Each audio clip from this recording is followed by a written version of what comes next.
But we start with this breaking news coming out of Old Trafford this lunchtime. Manchester United are close to agreeing a deal with Atalanta for their Brazilian midfielder Ederson.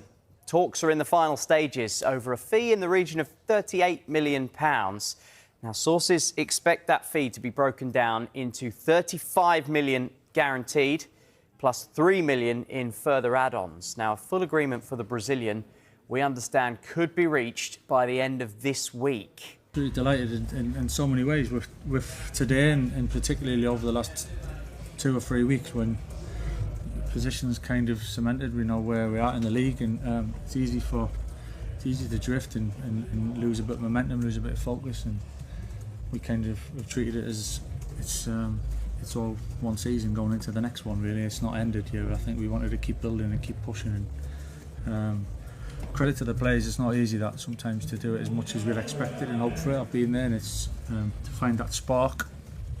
But the hunger was there. You could see it, and it was probably the toughest team to play that type of game in the heat, the way they move the ball. So it needed a really strong mentality, which I was absolutely delighted with, because that's the foundation we need to show and have to give us the confidence to move forward. Talk about moving forward. It's the first time we've spoken since the contract extension. How much are you looking forward to doing that at this club? Yeah, I am. I genuinely, it hasn't changed how delighted I'm here for longer, and we need to keep progressing. But in terms of, it hasn't been a big moment this week for us. We just keep pushing, keep working. I think we have done since the start. I've said it to you all along, really, and there's work to do. We've got to keep improving. We want to be a little bit better, but it's so encouraging for doing it from this place, you know, and sharing that moment with the supporters again at the end, I think is important for us, because that's why we're here. That's why it drives us on, and getting younger players on the pitch and giving them opportunities is what we are at this club. So there was so many positives today, and we can take that moving forward. Simon, over the last few weeks, you've said a few times that it feels kind of natural almost for you being in the job and being at Carrington. There's been plenty of times that it's looked like an impossible job managing Manchester United. Why do you feel so comfortable in those surroundings? And although it doesn't guarantee anything, do you think it helps that you know the club and you understand what makes the sports team? I think it helps that I've been here for a long time, and I've seen different levels of success, some ups and some downs. So I've seen it from all angles, really. I don't take that for granted, and I don't think that just makes the job easier. And when I say it feels natural, I don't take that for granted. I think it's trying to make the best of the situation, really. But I love doing it, you know, and I love doing it, and I think we've got a good idea how we want to move forward, and we've done some good work so far as a whole club and as a group. So yeah, a lot of it is kind of what I know, all I know. So I just keep trying to draw on those experiences and trying to shape it how we think and how we want it to look, really. Sorry. Michael, are you aware of the stats about your managerial tenure here? 39 points from 8 games at the end of the season, which would be enough for 87 points to stretch over a campaign. I know it's not as straightforward as that, but when you have that sort of bank of work, is that something you can project into next season, particularly given the fluctuations of other rivals? I think the biggest thing you can take from that is the confidence and the belief that putting results together in this league's tough, you know, and a run is challenging. So I think that's the biggest thing. Obviously, it's a whole new start in many ways, but you've still got to draw on talking about experiences of being here in the past and what it's like. I think you always draw on them experiences and take the positives.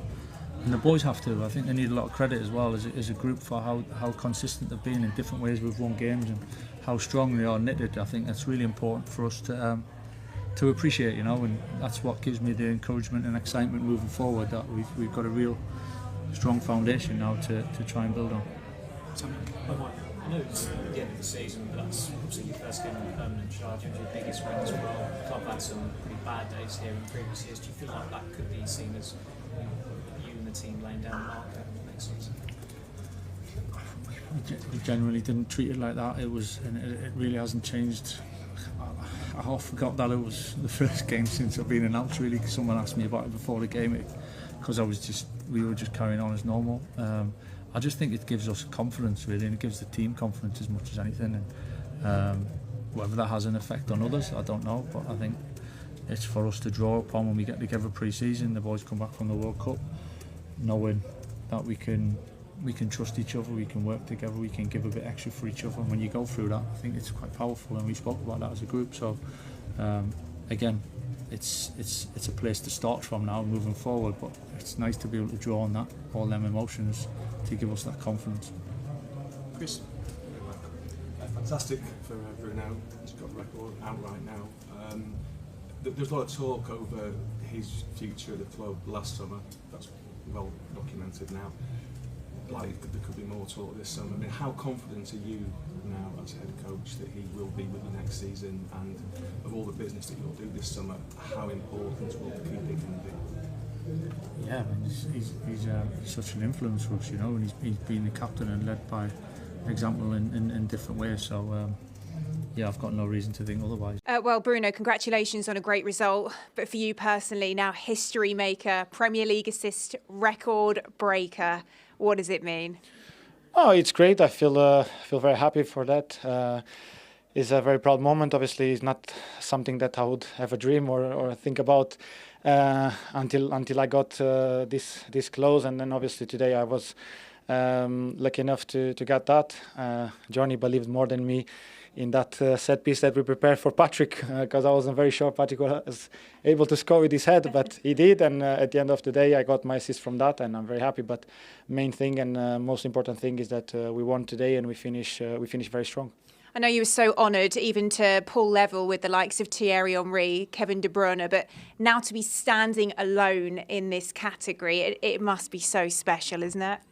It was already special being in their company. Obviously, we're talking about two players that made the Premier League so great, and they were two of the greatest in the Premier League. Obviously, the assist record is just a complementary thing of football. But obviously, I'm very happy, very proud. We're talking, as I said, and I repeat myself, two big names of the world of football, and there's a very proud moment for me. But there's nothing changed from what I want. And all of this achieved in a season which has got better, but it wasn't smooth sailing at the start. Does that almost make this even bigger for you, some of the difficulties that you've navigated throughout creating this record? No, I don't think so, because I think my style of playing is always been the same. I think creation is not being like something that has changed in my game, that I've improved or whatsoever.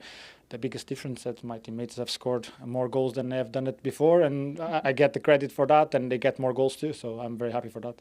And over half of these assists have come under the guidance of Michael Carrick, who we now know will be the permanent manager of Manchester United. How do you describe the influence that he's had, and how excited you are by the future with him? Oh, obviously, it's a very important step for our club. We need stability in terms of managing, and I think Michael, since he came to the club, I've knew how to work with him before already. But you know how calm he is, the calmness he gives to the team, but also in the moments he needs to put some pressure on us, he does it too. He knows the club, he knows what it means and what it demands to be at this club. So we're very excited for what's coming, as every season we are. But obviously, as you said, we finished very strong, and that's a very good sign for what's coming. Well done today. Thanks for your time, and this is yours. Thank you very much. Thank you. Well done. Thank you.